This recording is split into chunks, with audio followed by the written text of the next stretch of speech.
Good morning, student. Today we discuss the topic Coulomb's law. Before we begin the topic, please like, share and subscribe my channel. पिछले class में हम लोग देखे थे पिछले video में क्या कि ये एक चार्ज पार्टिकल था Q1 और ये चार्ज पार्टिकल था Q2 और दोनों का बीच का डिस्टेंस था कितना R। तो इसके कारण इस पे जो फोर्स लगता था वो इस डायरेक्शन में, अगर दोनों सेम नेचर का होता था तो ये कितने के बराबर होता था, force on second charge particle due to first charge particle. और ये कितने के बराबर लिखे थे कि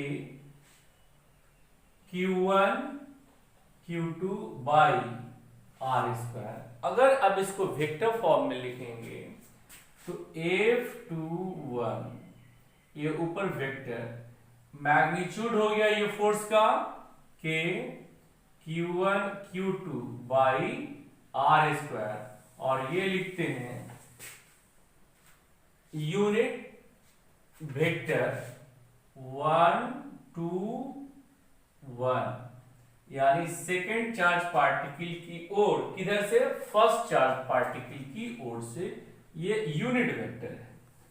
और इसको ऐसे लिखते हैं, यहां k का वैल्यू क्या लिखे थे, 1/4 पाई एप्सिलॉन नॉट, और ये टोटल वैल्यू आया था कितना, 9 × 10⁹ न्यूटन मीटर स्क्वायर पर coulomb square.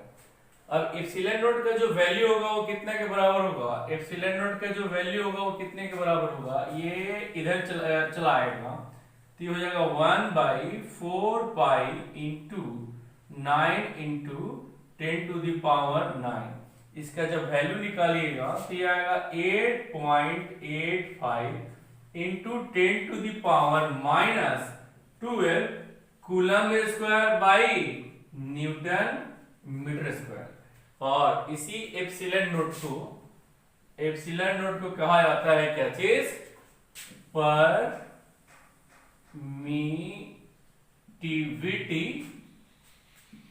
Of free space, इसको बोलते हैं permittivity of free space.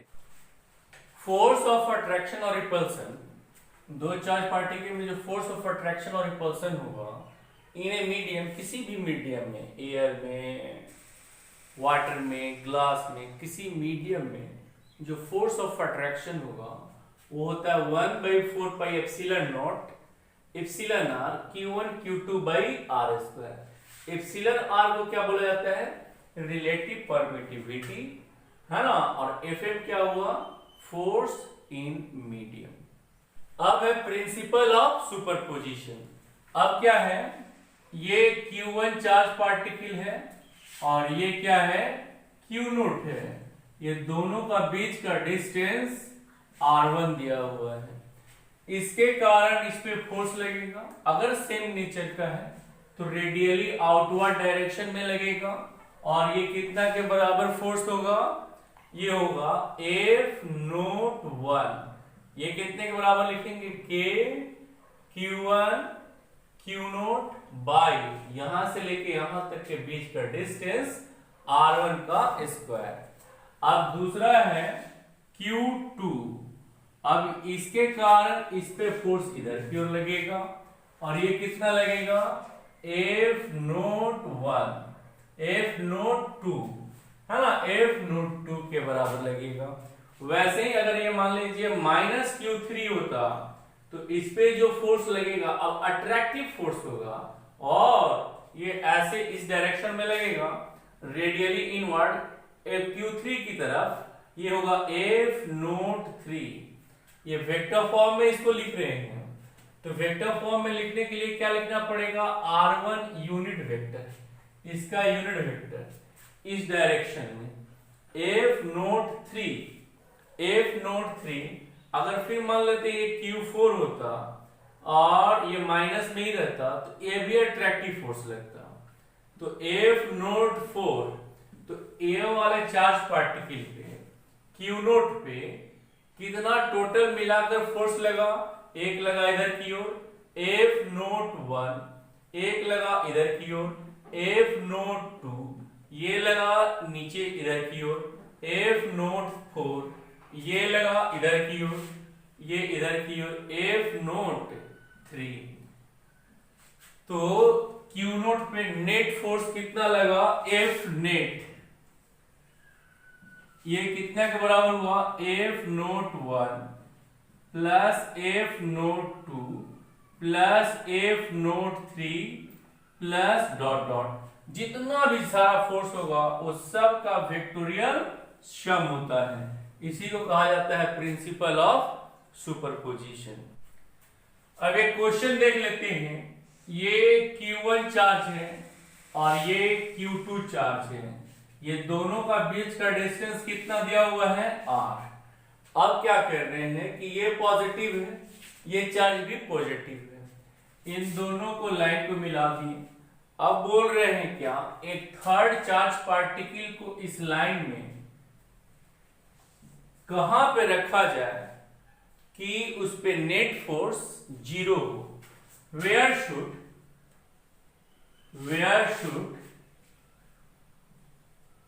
A third charge Q naught is placed on the line joining between two charges so that net force on Q naught is 0। अब क्या है, इसका solution में कैसे करेंगे। अब ये Q1 है और ये Q2 है, Q1 है और Q2 है और दोनों का बीच का डिस्टेंस कितना है R है।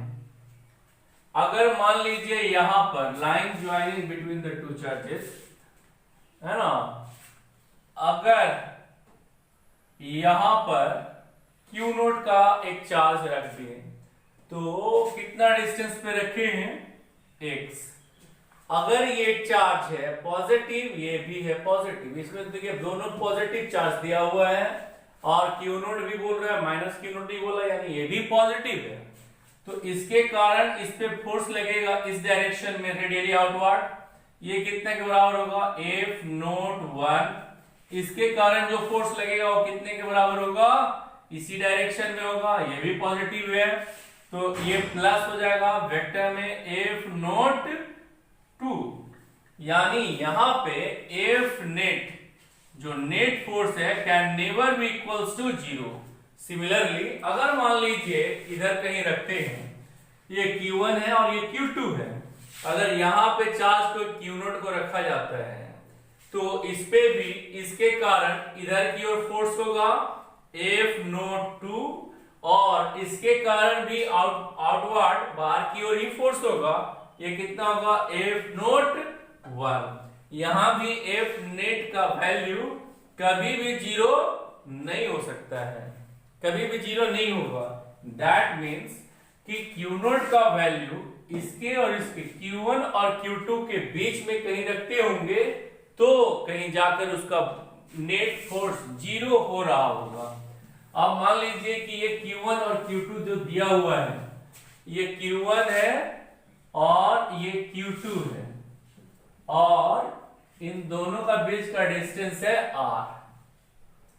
अब मान लेते हैं यहां पे Q नोट को रख देते हैं, तो जब यहां Q नोट को रख देंगे, ये Q1 से कितने डिस्टेंस पे है X, तो Q1 के कारण Q नोट पे जो फोर्स लगेगा वो किधर की ओर होगा, रेडियली आउटवर्ड। ये Q नोट पे फोर्स है, कौन लगाया, Q1। अब इसके कारण जो इस पे फोर्स लगेगा Q नोट पे वो किधर की ओर होगा, पीछे की ओर। ये कितने के बराबर होगा, F नोट 2 के बराबर होगा। यानी ये दो फोर्स है ये हो सकता है किसी पॉइंट पे दोनों का मैग्नीट्यूड 0 हो जाए। क्यों? क्योंकि दोनों फोर्स अपोजिट डायरेक्शन में है। इफ नेट फोर्स ए 0, अगर नेट फोर्स 0 है, देन नेट फोर्स अगर 0 है, देन F नोट 1 और F नोट 2 आपस में इक्वल होगा, दोनों का मैग्नीट्यूड इक्वल होगा। F नोट 1 F नोट 2 कितना के बराबर होगा? ये जो डिस्टेंस हो गया ये कितने के बराबर हो जाएगा डिस्टेंस? r minus x. अब क्या लिखेंगे? F नोट 2 कितने के बराबर लिखेंगे? अभी थोड़ा देर पहले लिखे थे k, बोलिए k Q2 Q nought by r minus x का होल स्क्वायर। F नोट 1 कितने के बराबर होगा? F nought 1 k Q1 Q nought by x square. अब ये Q नोट कैंसिल्स आउट, ये k कैंसिल्स आउट, तो Q2 by r minus x का whole square is equals to Q1 by x square. अब ये इधर चला जाएगा, ये इधर चला आएगा, तो ये कितना के बराबर होगा? Q2 by Q1। अब ये कितना होगा? r minus x by x का होल स्क्वायर। अब स्क्वायर हटाएंगे तो इधर रूट हो जाएगा। Q2 बाई Q1 का root is equals to r by x minus ये कितना हो जाएगा? 1। अब ये बराबर इस तरफ चला आया, तो ये कितना होगा? Q2 by Q1 root under minus, तो ये हो जाएगा plus 1 is equals to r by x. तो x इज इक्वल्स टू कितना लिख देंगे? यहां से x हम लोग फाइंड कर लेंगे। अब एक क्वेश्चन है आपका क्या कि 3 चार्ज पार्टिकल है, इक्विलेटरल ट्रायंगल के वर्टेक्स पे रखा हुआ है। ये Q, ये भी यहां पे रखा हुआ है Q, यहां भी है Q, और इक्विलेटरल ट्रायंगल के वर्टेक्स पे रखा हुआ है। तो कोई एक चार्ज पे, ये वाले चार्ज पे रेस्ट चार्ज के द्वारा कितना फोर्स लगेगा, नेट फोर्स वही निकालना है। 3 charges of equal magnitude and same nature placed on the vertex of an equilateral triangle, then find force on one of the charge due to rest charges। अब क्या होगा? इसके कारण इस पे जो फोर्स लगेगा वो कितना के बराबर होगा? F इज इक्वल्स टू कितना के बराबर होगा? K Q, दोनों का मैग्नीट्यूड बराबर है, इंटू Q बाई यहां से लेके यहां तक का डिस्टेंस कितना लिखा हुआ है? A का स्क्वायर। अब क्या होगा? इसके कारण इस पे फोर्स जो लगेगा वो इधर होगा, ये भी कितने के बराबर होगा? F, और ये कितना लिखेंगे? K Q by A square. अब इन सभी के बीच का जो एंगल है वो कितना डिग्री का एंगल होगा? बोलिए 60 डिग्री का, है ना। ये थीटा लिखेंगे क्योंकि equilateral triangle call equal angle होता है वो 60 डिग्री का होता है। तो F नेट फोर्स जो लगेगा वो कितने के बराबर लिखेंगे? वेक्टर में पढ़े थे हम लोग, R is equal to root under A square plus B square plus 2AB cos theta. तो A के जगह पे कितना लिख देंगे? F, B के जगह पे कितना लिखेंगे? F। और थीटा की जगह पे कितना लिखेंगे 60 डिग्री। तो कितना हो जाएगा F square plus F square plus 2f into cos 60 degree. तो नेट जो फोर्स होगा उसका जो मैग्नीट्यूड आएगा वो कितने के बराबर होगा 2f square plus 2f square cos 60 का वैल्यू कितना होता है बोलिए 1/2। तो 2 से 2 कैंसिल और ये हो जाएगा कितना √3f के बराबर। और f का जो वैल्यू आया कितना के बराबर हुआ √3f k q by r a square. एक ऐसा क्वेश्चन है ये क्यू सब जगह 4 चार्ज का जो मैग्नीट्यूड है सेम है और नेचर भी सेम है, और यहां पर एक चार्ज रखा गया Q0। वैसे ही इसके कारण इस पे जो फोर्स लगेगा वो कितना के बराबर होगा, ये लिख देते हैं F1 और ये F के बराबर लिखते हैं। F1 कितने के बराबर होगा, यहां से लेकर यहां तक का डिस्टेंस के क्यू नोट बाय यहां से लेकर यहां तक का डिस्टेंस जितना होगा उतना ही यहां भी होगा, उतना ही यहां भी होगा डिस्टेंस, उतना ही डिस्टेंस यहां भी होगा। क्यों? क्योंकि ये स्क्वायर है। तो ये कितना के बराबर हो जाएगा, ये डिस्टेंस को लिख देते हैं x। तो ये डिस्टेंस भी कितना हो जाएगा x, ये डिस्टेंस भी कितना होगा x, ये डिस्टेंस भी कितना होगा x। तो कितना के बराबर लिख देंगे x स्क्वायर के। अब इसके कारण यहां पे जो फोर्स लगेगा F2 वो उसका भी मैग्नीट्यूड इतना ही के बराबर होगा। इसके कारण जो यहां पे फोर्स लगेगा वो ऊपर की ओर होगा और वो भी इतना ही के बराबर होगा। इसके कारण जिस पे फोर्स लगेगा वो इधर की ओर होगा और वो भी कितने के बराबर होगा F4। तो यहां पे F नेट कितने के बराबर हो जाएगा 0। क्यों? क्योंकि 4 vectors of equal magnitude acts at an angle of 90 degree, then their resultant is 0। Vector में हम लोग पढ़े थे कि अगर 4 वेक्टर हो और 90 डिग्री पे एक्ट कर रहे हो और सभी का मैग्नीट्यूड बराबर हो तो नेट फोर्स कितना होता है 0। वैसे ही अगर ये इक्विलैटरल ट्रायंगल है Q और यहाँ सेंटर है तो सेंटर में चार्ज जो रखा हुआ है वो कितना है Q0। तो ये डिस्टेंस भी इक्वल होगा, ये डिस्टेंस भी इक्वल होगा, ये डिस्टेंस भी इक्वल होगा। तो Q0 पे जो नेट फोर्स होगा वैसे ही सिमिलरली ये इसका कारण इधर की ओर, इसके कारण इधर की ओर, इसके कारण इधर की ओर, ये सब मैग्नीट्यूड भी आपस में क्या होगा इक्वल होगा। और कितने डिग्री पे एक्ट कर रहा होगा 120 डिग्री पे। तो ये वेक्टर में हम लोग पढ़े थे क्या कि जो नेट फोर्स होगा अगर 3 vectors of equal magnitude acts at an angle of 120 degree then net force is equal to 0। अब एक ऐसा न्यूमेरिकल है कि ये एक सीलिंग है, इससे एक चार्ज पार्टिकल Q लटका हुआ है और दूसरा चार्ज पार्टिकल भी यहाँ पे ऐसे लटका हुआ है। दोनों हैंग कर रहा है एक कॉमन सीलिंग से, दोनों का लेंथ इक्वल है। अब ये लटका हुआ है तो इस पे दोनों पे इलेक्ट्रोस्टैटिक फोर्स लगेगा जिससे कि वो दोनों सेपरेट होंगे क्योंकि दोनों का नेचर सेम है। तो ये इधर आएगा। तो क्वेश्चन क्या बोल रहा है कि ये जो एंगल थीटा होगा वो कितने के बराबर होगा।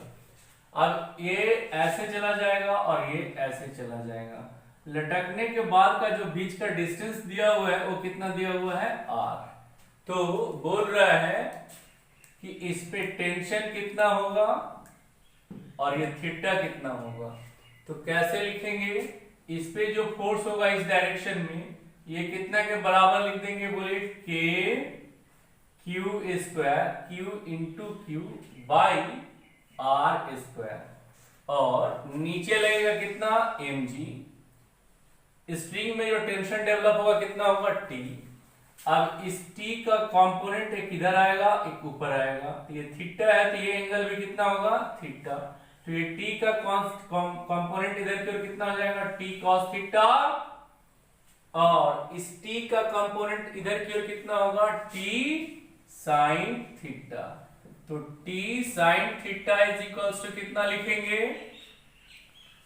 कितना लिखेंगे, k q square by r square, और T cos theta is equals to कितना लिखेंगे, एन जी।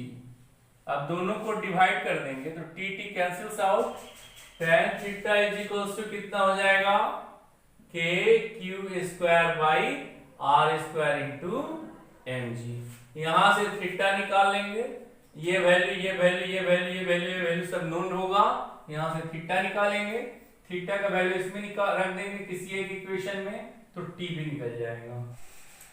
अब ये क्वेश्चन आप लोग, ये रेगुलर हेक्सागोन है